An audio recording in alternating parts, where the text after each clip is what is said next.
আমাদের নবী সাল্লাল্লাহু আলাইহি ওয়াসাল্লাম তো 1 মাস শান্তিতে ঘুমানো নাই নবী হওয়ার পরে। যখন তিনি মারা যান, ফাতিমা রাদিয়াল্লাহু আনহার কথা মনে আছে না? কানে কানে কি জানি বললেন। তখন আমাদের নবী একটা কথা বলেছিলেন, আমি এই বয়সে এসে কথাটা বুঝি, মাদ্রাসা লাইফে, ইউনিভার্সিটি লাইফে বুঝিনি।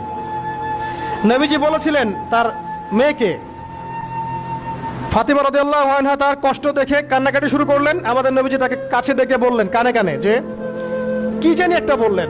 তারপর ফাতিমা রাদিয়াল্লাহু আনহা চুপ করে গেলেন। তো পরে জিজ্ঞাসা করা হলো কি বলেছিলেন, তিনি বললেন আল আব্বাজান বলেছেন আজকের পর তোমার আব্বার কোনো কষ্ট থাকবে না,